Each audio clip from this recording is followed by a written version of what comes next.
8th grade अभ्यास पुस्तिका विज्ञान कक्षा 8। आज हम इसका अध्याय 11 शुरू कर रहे हैं। ये विद्युत धारा के रासायनिक प्रभाव, इसमें लर्निंग आउटकम्स 802, 805, 811 और 814 शामिल किए गए हैं। तो ये पाठ की पूर्व तैयारी के लिए यहाँ पर कुछ ए और बी चित्र दिखाए गए हैं।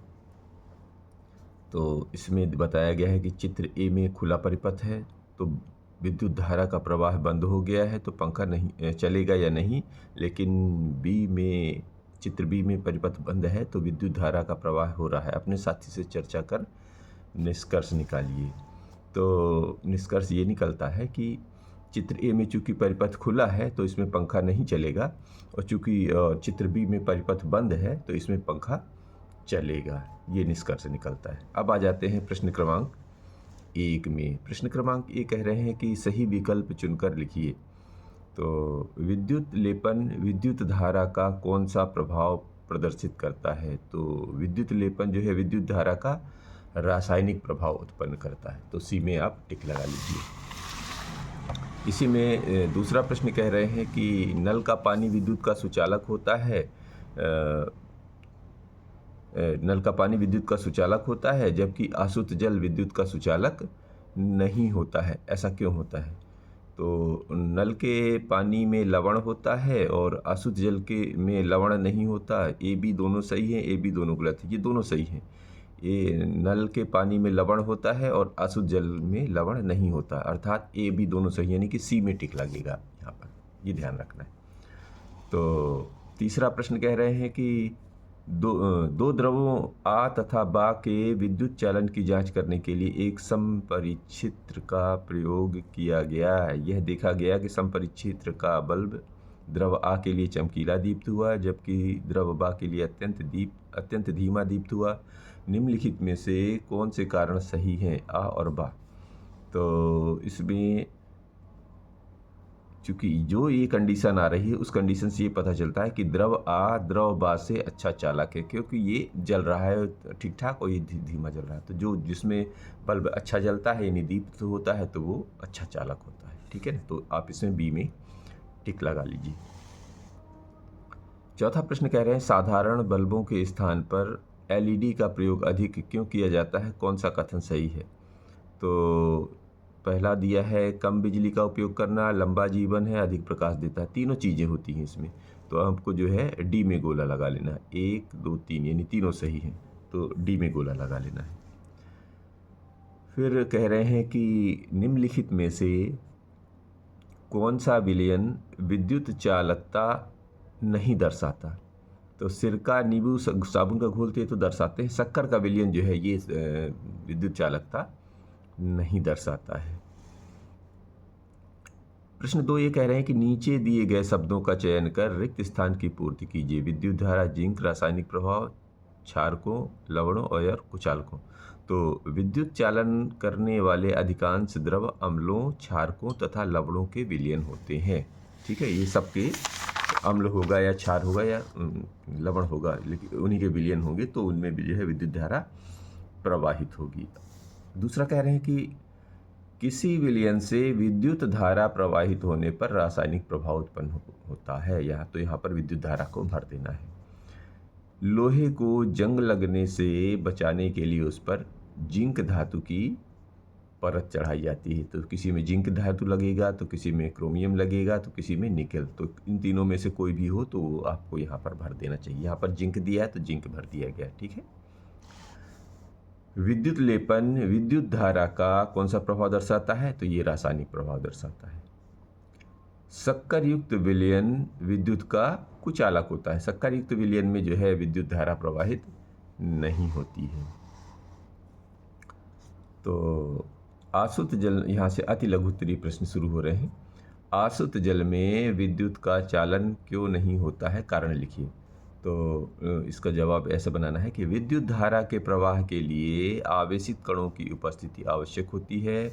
आसुत जल में कोई आयन नहीं होते हैं, इसलिए आसुत जल में विद्युत चालन नहीं होता है। चौथा प्रश्न प्रश्न कह रहे हैं कि दिए गए पदार्थों को विद्युत के चालक एवं कुचालक पदार्थों के रूप में वर्गीकृत कीजिए। तांबा, एल्युमिनियम, रबड़, प्लास्टिक, लोहा, लकड़ी, इसमें बदलना है। तो चालक में लिख लीजिएगा तांबा, एल्युमिनियम, लोहा, और विद्युत के कुचालक में लिख लेना है रबड़, प्लास्टिक और लकड़ी। इसी का पांचवा प्रश्न कह रहे हैं कि विद्युत बल्ब के स्थान पर एलईडी बल्ब का उपयोग क्यों किया जाता है। तो इसका जवाब ऐसा बनाइए कि विद्युत बल्ब के स्थान पर एलईडी बल्ब का उपयोग इसलिए किया जाता है क्योंकि ये बहुत अधिक ऊर्जा कुशल, लंबे समय तक चलने वाले और पर्यावरण के अनुकूल और सुरक्षित होते हैं। ठीक है। छठवां प्रश्न कह रहे हैं कि जब किसी तार में विद्युत धारा प्रवाहित की जाती है तो उसके पास रखी चुंबकीय सुई पर क्या प्रभाव पड़ता है। तो इसका जवाब है जब किसी तार में विद्युत धारा प्रवाहित की जाती है तो उसके पास रखी चुंबकीय सुई विक्षेपित या विचलित हो जाती है। सातवां कह रहे हैं कि बल्ब में विद्युत धारा प्रवाहित होने पर वह क्यों दीप्त होता है। तो बल्ब इसलिए दीप्त होता है क्योंकि विद्युत धारा प्रवाहित होने पर फिलामेंट ऊष्मीय प्रभाव के कारण गर्म हो जाता है और वह दीप्त होता है। ठीक है। तो इसी का आठवां बना लीजिए। यहाँ से लघु उत्तरीय प्रश्न शुरू होते हैं। तो आठवां प्रश्न कह रहे हैं कि विद्युत लेपन किसे कहते हैं। दैनिक जीवन में विद्युत लेपन के उपयोगों को सूचीबद्ध कीजिए। तो जी, विद्युत लेपन वह प्रक्रिया है जिनमें विद्युत धारा के रासायनिक प्रभाव का उपयोग करके एक धातु पर दूसरी धातु की परत चढ़ाई जाती है। दैनिक जीवन में विद्युत लेपन के उपयोग आभूषणों में, वाहनों में, नल और उपकरण में, खाद्य सुरक्षा में, इलेक्ट्रॉनिक्स सुरक्षा जैसे कि पुलों आदि के जो गर्डर होते हैं उनको बढ़िया से निकल की वो प्लेटिंग करके फिर उसमें चढ़ाई जाती है, फिर लगाए जाते हैं। ठीक है। तो ये लिख लेना है आपको। नौमा कह रहे हैं कि गीले फर्श पर खड़े होकर विद्युत उपकरणों को छूना हानिकारक होता है, क्यों। तो इसका जवाब ऐसा है कि गीले फर्श पर खड़े होकर विद्युत उपकरणों को छूना अधिक हानिकारक होता है क्योंकि पानी बिजली का अच्छा संवाहक होता है जिससे शरीर का प्रतिरोध बहुत कम हो जाता है और झटका लग सकता है जो जानलेवा भी हो सकता है। ऐसा बनाना है इसका जवाब। तो 10वां प्रश्न लिख लीजिए। ऐसे 3 द्रव्यों के नाम लिखिए जिनका परीक्षण चित्र में दर्शाए अनुसार करने पर चुंबकीय सुई विक्षेपित हो सके। तो इस तरह इधर इसी के पीछे अभी आप देखेंगे उसमें जो ऑब्जेक्टिव वाले में उनमें भी यही प्रश्न एक बार दिखाया गया है। तो ये संपरीक्षित बताया गया है और इसमें द्रव लिखने हैं। तो ऐसे 3 द्रवों के नाम जिनका परीक्षण चित्र में दर्शाए अनुसार करने पर चुंबकीय सुई विक्षेपित हो जाएगी, जैसे कि सिरका, नमक का घोल, नींबू का रस। इनमें अगर आप करेंगे परीक्षण तो ये क्या होगा, विक्षेपित होगी सुई। अब आ जाइए अगला प्रश्न। 11वां प्रश्न कह रहे हैं कि नल की टोंटी, साइकिल का हैंडल एवं पहिए की रिम पर क्रोमियम का लेपन करने की बजाय वस्तुएं क्रोमियम से ही क्यों नहीं बनाई जाती, कारण लिखना है। तो नल की टोंटी नल की टोंटी, साइकिल के हैंडल और पहिए की रिम जैसी वस्तुएं पूरी तरह से क्रोमियम से नहीं बनाई जाती क्योंकि क्रोमियम एक बहुत महंगी और भंगुर धातु है। इसके बजाय वे सस्ती धातुओं से बनाई जाती हैं, उन पर क्रोमियम की परत चढ़ाई जाती है। इससे लागत कम आती है और वस्तु को क्रोमियम के चमकदार रूप और जंग व खरोच प्रतिरोधक गुणों का लाभ मिलता है, इस कारण चढ़ाई जाती है। 12वें प्रश्न कह रहे हैं कि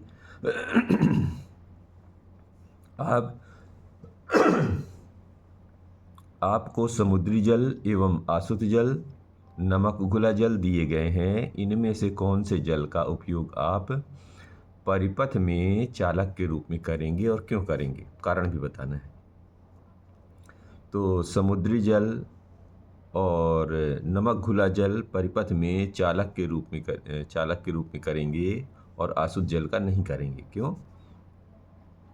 ऐसा इसलिए है क्योंकि समुद्री जल और नमक घुले जल में आयन होते हैं जो विद्युत धारा का प्रवाह करते हैं, जबकि आसुत जल में आयन नहीं होते हैं।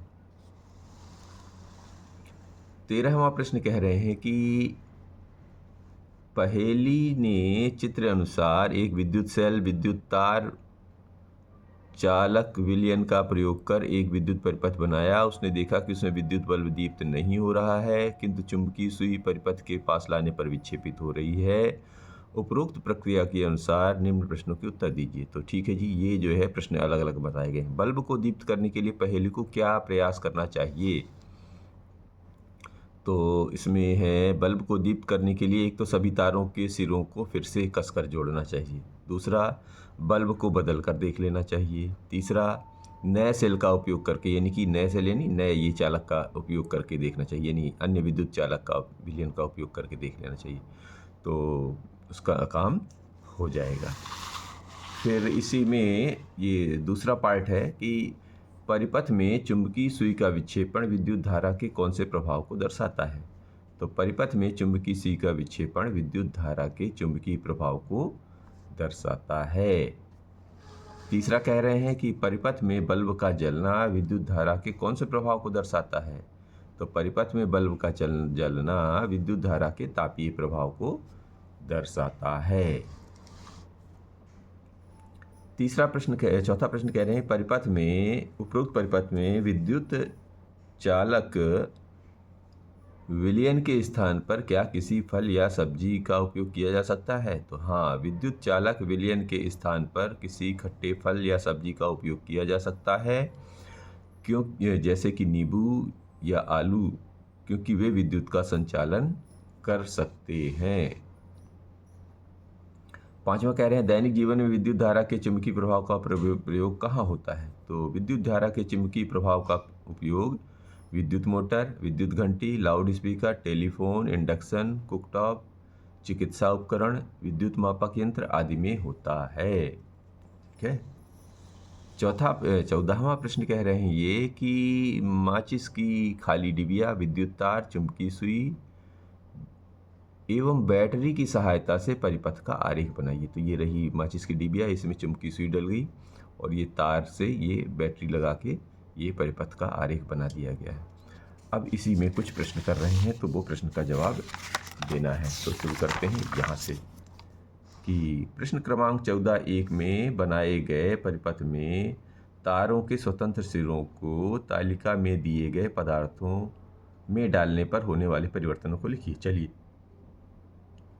तो नींबू का रस में अगर वो परिपथ डालते हैं तो चुंबकीय सुई का विक्षेपण होता है या नहीं? तो होता है जी। जब अगर विक्षेपण होगा तो कुचालक या सुचालक कैसे बताएंगे? अगर विक्षेपण हुआ तो सुचालक और विक्षेपण नहीं हुआ तो कुचालक। तो नींबू के रस में चुंबकीय सुई का विक्षेपण हुआ, हाँ हुआ सुचालक।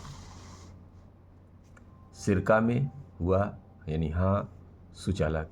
दूध में भी हुआ, हाँ सुचालक। आसुत जल में नहीं हुआ तो ये कुचालक। आलू में हुआ विक्षेपण तो हाँ सुचालक। शहद में नहीं हुआ तो ये कुचालक है। अब इनका उत्तर कैसे लिखेंगे? अब इन पदार्थों में जो सुचालक पदार्थ निकल कर आए हैं वो नींबू का रस है, सिरका है, दूध है और आलू है। और जो कुचालक पदार्थ निकल कर आए हैं वो आसुत जल और शहद निकल के आए। तो इनको लिख लेना है आपको।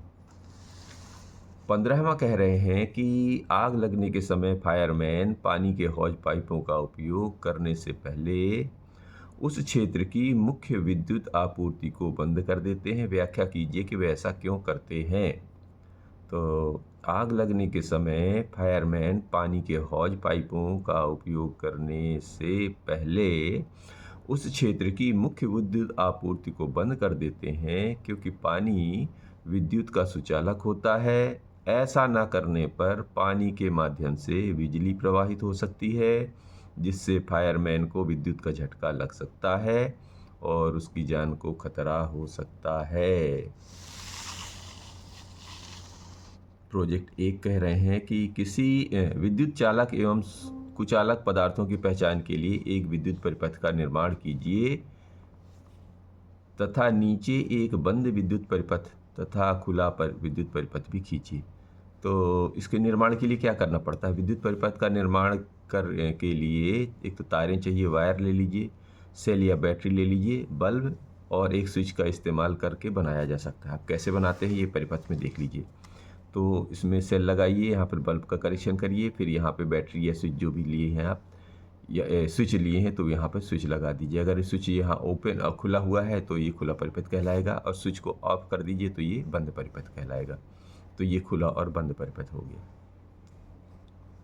इसी में बा कह रहे हैं कि साला एवं आपके घर में बिजली बचत के लिए आप किन किन उपायों को अपनाएंगे, सूची बनाइए।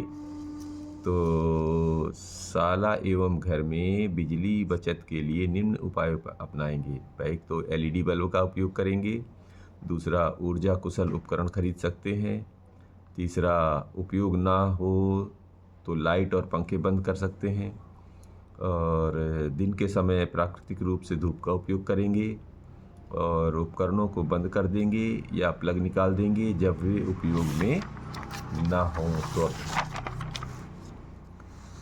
प्रोजेक्ट 2 कह रहे हैं इसी में कि अपनी साला घर मोहल्ले में ऐसी वस्तुओं की सूची बनाइए जिन पर विद्युत लेपन किया गया हो। तो जी शुरू करते हैं। हमारी साला घर मोहल्ले में विद्युत लेपन यानी इलेक्ट्रोप्लेटिंग की हुई वस्तुओं में एक तो नल की टोटी होती है, साइकिल के हैंडल और रिम हैं, रसोई गैस के बर्नर हैं, धातु के चमकदार बर्तन हैं और आभूषण भी शामिल हैं। विद्युत लेपन से जंग लगने से बचाने या चमक लाने के लिए कई धातुओं का भी इस्तेमाल होता है, जैसे कि जिंक, क्रोमियम, निकेल भी होता है, सोना तथा चांदी की भी पतली परत चढ़ाई जाती है ना। तो ये सब आपको लिख लेना है। फिर इसी में बा है कि अपने घर की कुछ ऐसी वस्तुओं की सूची बनाइए जिनमें विद्युत धारा प्रवाहित होती है। तो हमारे घर की कुछ ऐसी वस्तुएं जिनमें विद्युत धारा प्रवाहित होती है, जैसे बल्ब, एलईडी की लाइट, ठीक है ना, ये काहे के लिए काम आती है? रोशनी करने के लिए। पंखा हवा के लिए। फ्रिज भोजन और पेय पदार्थों को ठंडा करने के लिए आता है। टेलीविज़न ये मनोरंजन या समाचार के लिए इस्तेमाल करते हैं ना। मोबाइल फ़ोन चार्जर ये फ़ोन की बैटरी चार्ज करने में काम आता है। कंप्यूटर, लैपटॉप ये काम या मनोरंजन करने के लिए आता है। फिर वॉशिंग मशीन कपड़े धोने के लिए होता है। इलेक्ट्रिक आयरन या प्रेस कपड़े प्रेस करने के लिए होता है। मिक्सी या ग्राइंडर रसोई में उपयोग के लिए होता है। टोस्टर ये ब्रेड सेकने के लिए होता है। तो ये सब आपको लिख लेना है। तो इस तरह हमारा ये आज अध्याय 11 यहाँ पर समाप्त होता है। तो इसको अच्छे से पूरी तरह लिख लीजिए।